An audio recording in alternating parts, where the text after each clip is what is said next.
Hello and welcome to this episode, which is part 4 of the series on tone mappers. So that's Sigmoid and Filmic RGB. So in this episode, we'll be comparing the two side by side on the same photos. The point is to see what are the strengths and weaknesses of each module in individual cases, and that is to help choose which one you will prefer over the other, and more importantly, sorry, is to understand why you prefer one over the other. Okay, I'm Nicholas, and let's go. So here we are in dark table in the light table. I have two identical images here. One is a duplicate of the other. There's no history on either. Let's go into the first one and we'll use Filmic on this. Double click, off we go. So Filmic is on by default in my workflow. It could be Sigmoid depending on what you've chosen in the preferences. So the whole point of Filmic is to get very precise controls over the tone mapping. Before tone mapping, though, we need to have a look at exposure. I use this tool down here, which has a very strange name. It's ISO 12646. The shortcut is Command B on a Mac, Control B on Windows, which gives me a white border, and that enables me to assess how bright the image is compared to pure white, because pure white is something that's very relative to my eyes depending on what conditions I'm in. So let's put it around there. I'm about at 1. I'll put that to around +1. Command B to get rid of it.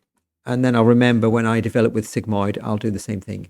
I'm also going to check that the color profile is Rec 2020. Sometimes, strangely, on my machine, it is Rec 709. So just get back to that. And color balance, RGB, basic colorfulness. So we have a reasonable starting point for Filmic. So as I was saying, Filmic is all about tone mapping, getting this curve exactly how I like it. There are several, what did I count? 7 different sliders or menus we can use to get this right. The first 2 are the white and black relative exposure. I've been over that in the previous videos. If you haven't seen those, please go and have a look. I do use the auto tune levels as a starting point. Anything I do after Filmic can spoil the highlights. Sometimes it doesn't matter. The one I do touch the most is black relative exposure. You see, I am actually going up quite high here. But if I want to have a nice dark sky without too much glow, maybe I want to be around here. Doesn't seem too bad. So those are the first 2 sliders. Auto tune levels is what I use. Dynamic range is, in my opinion, absolutely useless. What will it do? It will move both sliders simultaneously, either to increase the difference between black and white or reduce it. So, you know, here it's actually moving them both to get less. Well, it's actually giving me less dynamic range on the screen, and here it's giving me a maximum dynamic range on the screen.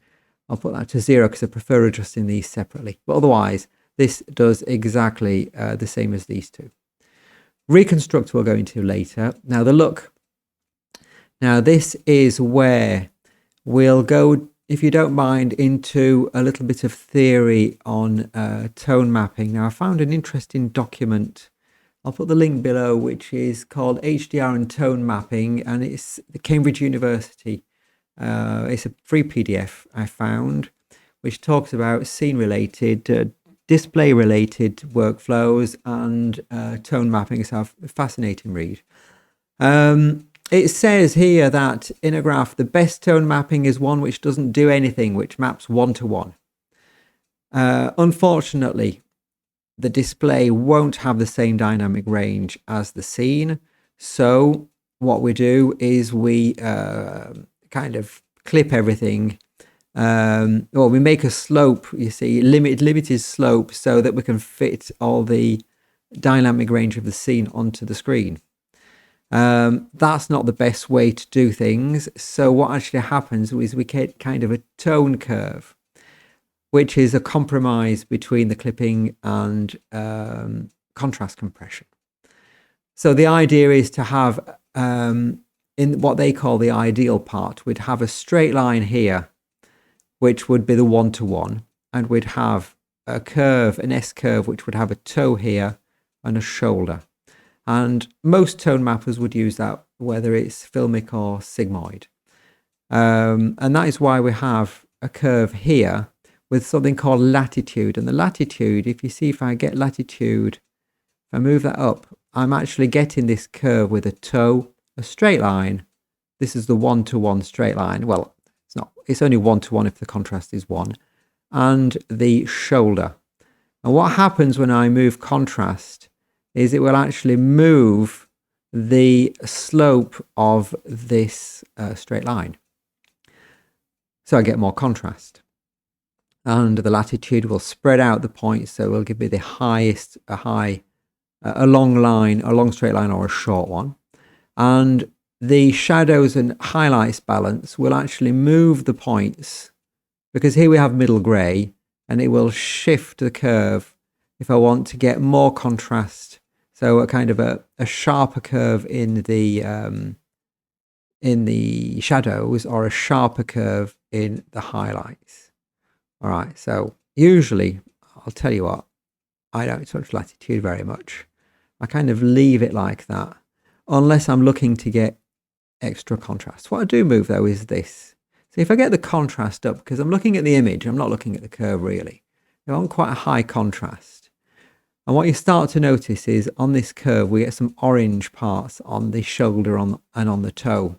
And that means that we have some values which are below 0 here and above 1 here, which could be detrimental. It doesn't matter to the picture as it is, because they will clip, but it could be detrimental to the modules that follow, as the values in the calculations could be negative in the case of these points that are very dark. So we have the last option I would use in Filmic, which number 6 and 7 is here, how the curve is built mathematically. By default, it's hard.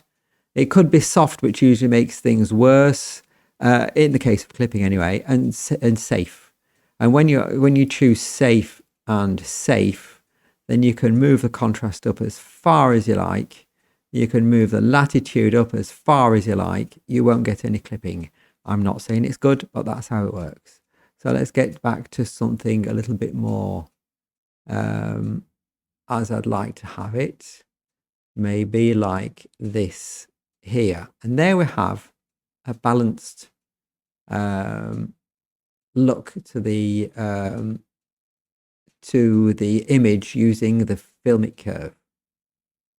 Now you'll see that we have one tab we haven't used, which is reconstruct, and this is to reconstruct highlights. And if you notice here, we have some highlights which are particularly affected, and they have this kind of magenta cast, which is something that comes up in the mathematical models of clipped highlights. It's always magenta. Not very pleasant to see. What I'd like to get is something at least white or slightly yellow, and there is an option to do that here in enable highlight reconstruction, which I can switch on, which will make them, well, a little bit less stark. I think it's better from a zoom out. The default is kind of much better. We can change that a little bit. We have some sliders we can play around with. First of all, we have here a mask display, which shows us exactly the parts of the image that are being changed. And notice that these bright lights on the sign are being changed too. The threshold will tell you how much of the image you're going to affect. So if I move the threshold down, then it will affect everything that is above this threshold. Or if I want to affect things a little bit less, then we can move that a little bit forward. And here the transition will kind of give you some feathering on those transitions. So that is for those sliders. And otherwise we have 3 options: structure, texture. Usually I will go for either 0 or I will go towards texture. I rarely use structure. The other two I will usually leave at bloom and reconstruct, because if you go to bloom, sometimes you get some strange effects, not always very pleasant. And grey colourful details, well, if it's grey, here actually it might work actually quite well because I want some white. But instead of doing that, what you can do if you're not entirely satisfied is go to the options tab here. And instead of having the reconstruction on one iteration, we can move that up and get more. And you see the actual colours, the spread of the colours seems to be better with that. And in these highlights, if you want, you can add some noise to make it look less digital, and you can even choose the type of noise. So in some specific cases, maybe you'd want to do that. The other option, of course, instead of using the highlight reconstruction, if I switch off and on, you can see how much better it is.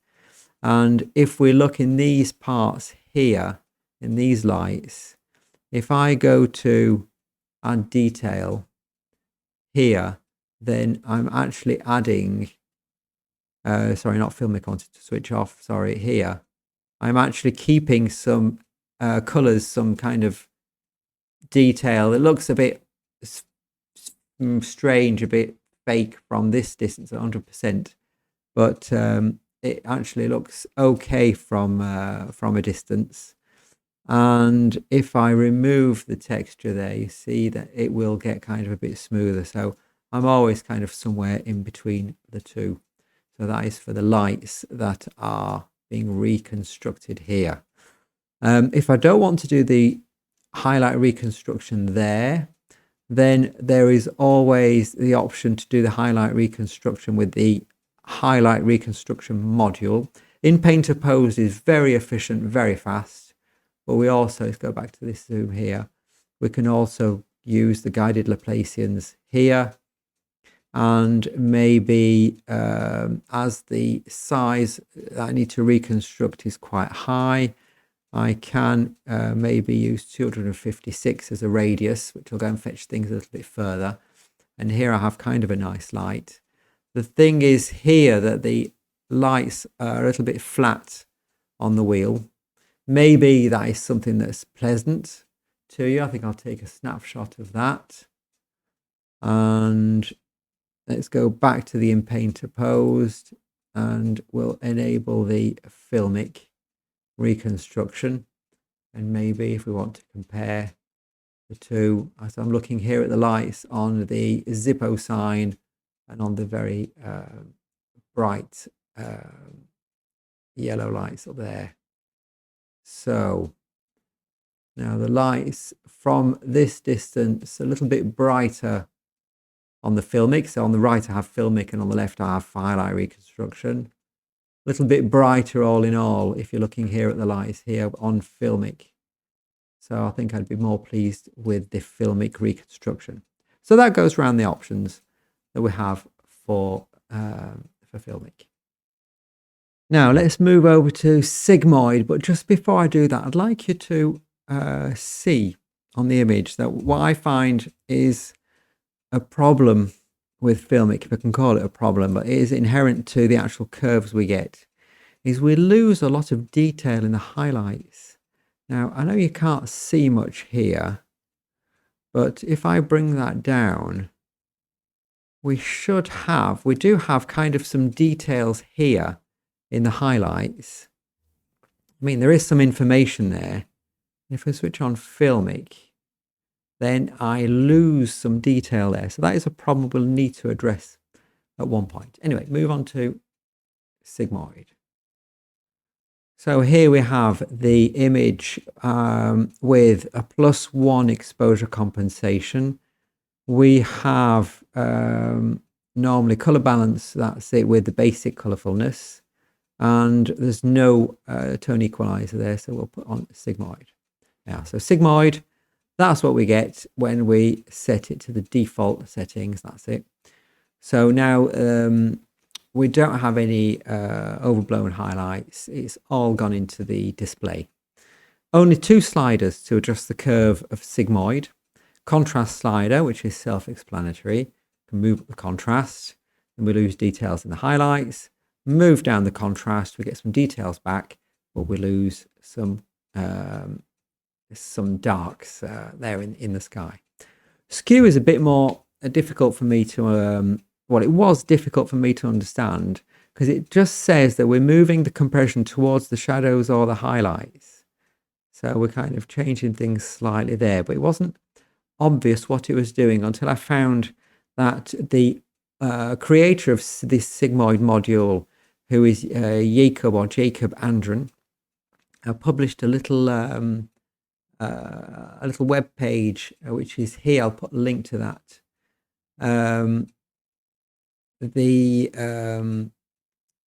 This is the actual curve of the sigmoid, which is it's good to have, because on the module, contrary to Filmic, we can't see it. You can also show Filmic on this site, where it'll show Filmic compared to Sigmoid. That is not what I wanted to do. It's not the point of what I want to show you. So we have this log-logistic curve is the sigmoid curve. We can change contrast, which we can see what that is doing.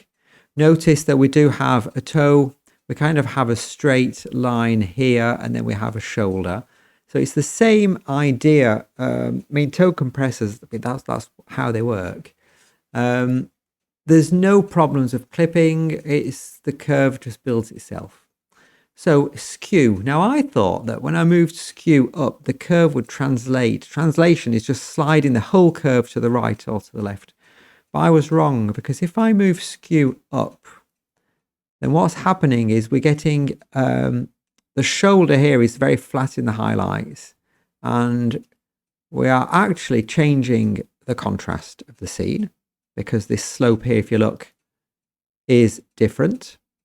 And if you look at the toe of the curve, then you notice that there's not much that's changing. The toe isn't changing, so we're not really doing very much to the shadows when we move skew. So it's kind of the way the shoulder is, kind of someone raising. I'm raising my shoulders, and here I'm lowering my shoulders, something like that, which is what we get if we go back into Darktable. Here I'm going to raise my shoulders. Notice that in the shadows, there's not much happening. So everything is very white, then we have a very stark drop off. And here if I lower it, and there's a little bit happening to the shadows, not that much, but I have a softer curve downwards in the highlights. I am actually getting some more information back, some more local contrast, if you like, in the highlights. So that's contrast and hue. The interesting thing that we have in Sigmoid, which we don't have in Filmic, is a whole color conservation panel here. We used to have something very similar in Filmic in the options. If you go to the previous versions here, V6 for example, we can have preserve chrominance, and we can have different ways of preserving the chrominance, and we can even remove preserve chrominance. Now I'm not going to go into those details with Filmic, because I find that if I'm okay with the way the chrominance is dealt with, I will maybe stay in Filmic. And if I have a problem with chrominance, especially in the highlights, then I'll move to Sigmoid maybe. So we have two different methods to deal with the colors. We have per channel, which is the default one, which enables me to preserve the hue entirely, or to lower this to my choice down to 0. Now on this image, we're not seeing much of a difference. If I show you here at 100 with a snapshot, and at 0, then you'll see that in this particular image, we have some yellows here, which are changing a little bit duller, maybe, but there's not much that's going on in this image. It's not the best image to show you this. I will come back to that later. And we have the, so per channel, which will map the colors of red, green, and blue independently. And here we have RGB ratio. We lose a lot of sliders for this, which will keep the ratio, so the hue will be preserved. There will be some difference in the lightness and in the chromaticity between the two. That's why they're different in output, but they are both preserving the hue correctly here, as long as you're at 100% on this. Usually, I don't see really any reasons why I'd go into the RGB ratio. I haven't used it very much, but I'm sure that you will have found some examples where it works, and I'm sure you can tell me about those. So if I want to change some things here, we have some sliders with primaries. This looks very much like the color primaries module, which is RGB primaries here, red hue purity, green hue purity, etc., etc. It doesn't quite work in the same way, because this rotation of hues, these will affect the highlights. It's a tone mapping module, so it will affect the way that the reds will go to at the end of the curve, because we're kind of going to infinity on brightness, if you follow what I'm saying, and it will affect the actual destination point at infinity, if you like, where the red is going and where the green is going and where the blue is going. It's not going to affect all the images, all the actual red, green and blues on the image. So if I rotate the reds, you will see some slight changes. I'm looking here, for example. You'll see some changes in the highlights. So it's very kind of magenta, pinkish red. So we can attenuate, which means we're removing chromaticity. So we're going more towards grey if we want to on the highlights. Could be useful in images where you have lasers, very bright concert situations, maybe where you have very bright stage lights, especially in the blues, which will clip quite quickly. So if I attenuate some colors here, I will be able to recover them in the midtones by recovering purity with those. You see, we have some things being affected in the little cabin there.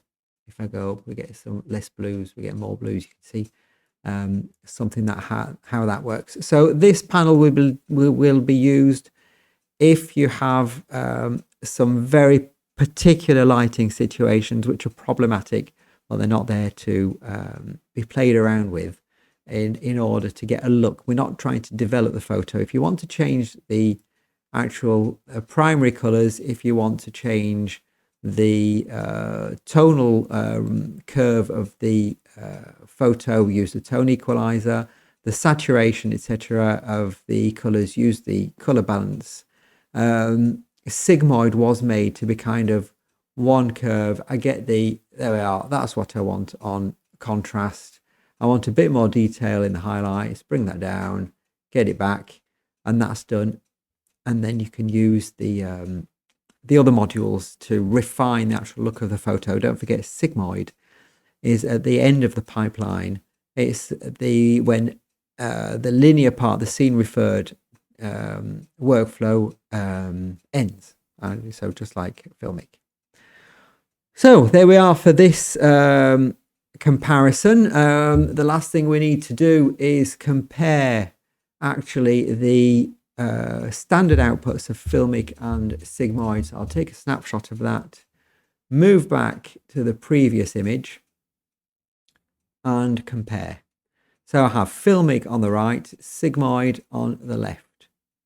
And this is just the basic output. Now, as I said, all the real work needs to be done now it needs to be done with colors and with tonal response. Well, this is just to show the outputs.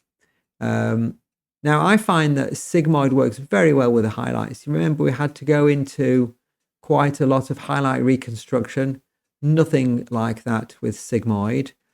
we have some interesting colors, some nice blue colors, more colors, let's say in the highlights in Filmic, which could be actually enhanced, because in the look tab, I didn't go through this, but the highlight saturation mix can enable me to get even more colors in the highlights. See that?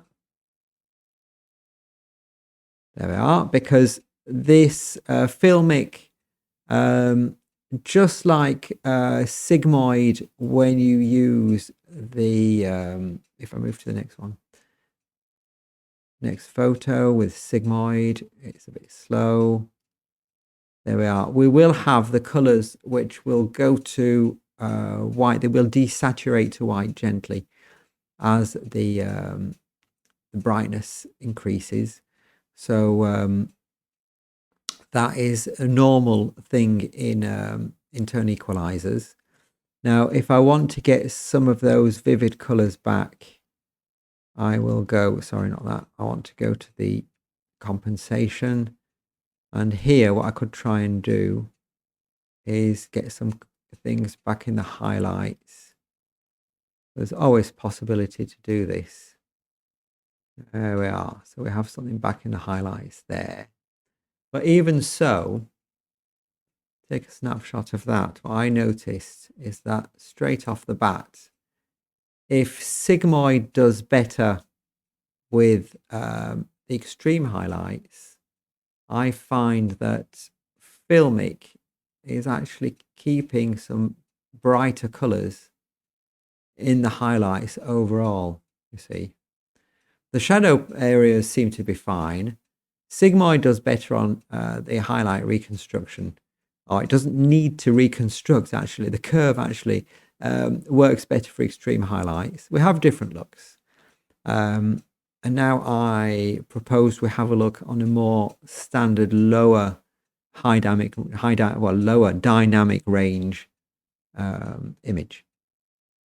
So back to the drawing board then, and let's look at a landscape photo, which I have. Oh, I have the snapshots there enabled. Let's clear that. I have made a duplicate. So 2 images. I'll leave the exposure as it is. I will use the color balance RGB. I'll put vibrant colors in that, and we have Filmic enabled.